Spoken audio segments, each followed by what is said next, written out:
बिस्मिल्लाहिर्रहमानिर्रहीम, अस्सलाम वालेकुम। किसी ने बेबस, परेशान हाल और कंफ्यूज्ड वज़ीर आज़म देखना हो तो वो मोहतरम मियाँ शहबाज शरीफ साहब को देख लें।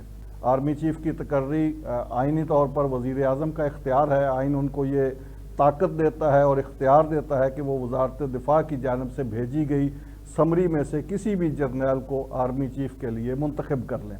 लेकिन ये शहबाज शरीफ साहब के लिए मामला इतना आसान नहीं है। वैसे तो किसी भी प्राइम मिनिस्टर के लिए पाकिस्तान में ये तकर्री इतनी आसान नहीं रही है, लेकिन शहबाज शरीफ साहब के लिए तो बिल्कुल आसान नहीं है, क्योंकि वो इत्तेहादी हुकूमत के सहारे पे खड़े हैं और इत्तेहादी भी वो जो कम अज़ कम 12-13 हैं और अपने अपने तौर पर हर इत्तेहादी की ये ख्वाहिश है कि उसकी मर्ज़ी का आर्मी चीफ़ लग जाए। इत्तेहादियों की ख्वाहिश तो चलें किसी न किसी लेवल पे समझ आती है कि वो हुकूमत का हिस्सा हैं, प्राइम मिनिस्टर के साथी हैं। यहाँ तो जो इत्तेहादी नहीं हैं, जो हुकूमत के मुखालिफ हैं, PTI वाले, इमरान खान साहब, उनकी भी ये ख्वाहिश है कि आर्मी चीफ़ उनकी मर्ज़ी का लगे। तो ऐसे में शहबाज शरीफ साहब क्या करें? वो यही कर रहे हैं। कभी लंदन जाते हैं, वहाँ एक मुलाकात नहीं, 2 मुलाकात नहीं, 3-3, 4-4 बार बार मिलते हैं बड़े भाई से, फिर भी कोई फ़ैसला नहीं कर पाते, तो फिर बीमार हो जाते हैं, फिर स्टे बढ़ा लेते हैं, फिर इसी तरह पाकिस्तान में अपने इत्तेहादियों से कभी एक को राज़ी करने की कोशिश करते हैं, कभी दूसरे को राज़ी करने की कोशिश करते हैं, कभी एस्टेब्लिशमेंट की मर्ज़ी और मंशा को जानने की कोशिश करते हैं। तो ये सारे स्टेक होल्डर्स के दरमियान शटल कॉक बने हुए हैं इस वक्त पाकिस्तान के प्राइम मिनिस्टर।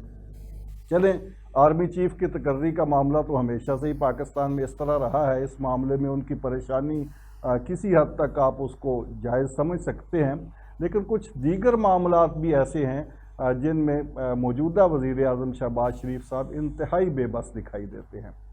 वो ना तो किसी को सज़ा देने की पोजीशन में है, ना किसी को जज़ा देने की पोजीशन में है। वो इस तरह के प्राइम मिनिस्टर हैं, उनके बारे में जो कहा गया है कि वो 27 किलोमीटर रेडियस के प्राइम मिनिस्टर हैं, तो उनका जो अंदाज़ और उनका जो तर्ज़ हुकूमत और उनकी इस वक्त जो देखा जाए तो किसी हद तक ये बात दुरुस्त भी लगती है। मसलन पिछले दिनों बड़ा इस बात पे जश्न मनाया गया कि फैटफ में पाकिस्तान फैटफ की ग्रे लिस्ट से निकल गया है और इस पर प्राइम मिनिस्टर बड़े खुश हुए और खुशी में उन्होंने लाहौर में एक प्रेस कॉन्फ्रेंस भी की और इसका क्रेडिट भी लिया और पाक फ़ौज को भी क्रेडिट देने की कोशिश की। लेकिन जब उनसे सवाल किया गया कि ये फैटफ में पाकिस्तान को लाने के जो ज़िम्मेदार लोग थे, क्या आप बतौर चीफ़ एग्जेक्टिव उनके ख़िलाफ़ कोई कार्रवाई करेंगे, कोई कमीशन बनेगा जो इतने बड़े जिन्होंने पाकिस्तान को इतनी मुश्किल में धकेला, उनके ख़िलाफ़ कोई कमीशन तहकीकात करेगा और उसके नतीजे में किसी को जज़ा सज़ा मिलेगी? तो इस सवाल के जवाब में उनकी बेबसी दीदनी थी। आप भी देखिए। फैटफ में लाने वाले कौन थे पाकिस्तान को? फैटफ की जो ग्रे लिस्ट थी उसके कुछ ज़िम्मेदारों का तयन आप करेंगे, कोई कमीशन बनाएंगे, कोई इंक्वायरी होगी कि उन लोगों का भी मुहासबा हो जिन्होंने फैटफ में डाला पाकिस्तान को उस ग्रे लिस्ट में? ये आपका एक बड़ा एक साहिब सवाल है, संजीदा सवाल है, इसका जवाब बिल्कुल आना चाहिए। लेकिन मैं समझता हूँ कि हमें अब आगे देखना चाहिए और माजी से सबक हासिल करना चाहिए। अब ये शहबाज शरीफ साहब ऐसे ही नहीं कह रहे कि माजी को भुला दें और आगे चलें। माजी उनको भुलाना ही पड़ेगा, यही उनकी बेबसी है। वो चाहें भी तो कुछ नहीं कर सकते उन लोगों के ख़िलाफ़ जिन्होंने पाकिस्तान को फैटफ में धकेला।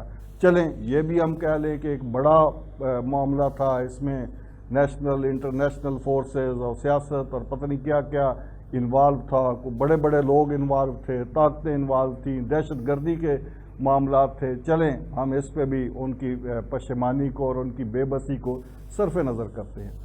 ये जो वीडियो लीक्स आ रही हैं पाकिस्तान में, और ये सिर्फ अपोजिशन के लोगों की नहीं आ रही, आज़म सवाती की आई, परवेज़ रशीद साहब की आ गई, ख़ुद प्राइम मिनिस्टर की ऑडियो लीक हो गई, इमरान खान साहब की ऑडियो बड़ी लीक हुई, और ये पाकिस्तान के किसी कोने खुदरों से ये ऑडियो वीडियो लीक नहीं हो रही, ये ख़ुद प्राइम मिनिस्टर हाउस से भी हो रही है। तो प्राइम मिनिस्टर हाउस में कौन है जो वीडियो रिकॉर्ड कर रहा है लोगों की, कौन है जो ऑडियो रिकॉर्ड कर रहा है, और क्या ये प्राइम मिनिस्टर की इजाज़त से कर रहा है? मैंने जब ये सवाल प्राइम मिनिस्टर से पूछा तो उन्होंने कहा कि भाई आप खुद समझदार हैं, अगर ये वीडियो मैं रिकॉर्ड करवा रहा होता तो क्या मैं अपनी भी रिकॉर्ड करवाता। وہ کہہ رہے ہیں آپ لوگوں کی ویڈیو کی باتیں کر رہے ہیں، یہاں تو خود میری اپنی آڈیو ویڈیو ریکارڈ ہو رہی ہے. تو اس سے زیادہ بے بسی اور کیا ہو سکتی ہے؟ میرا سوال یہ ہے کہ اس وقت پاکستان کی سیاست میں آڈیو اور ویڈیوز کا بڑا اہم کردار ہے.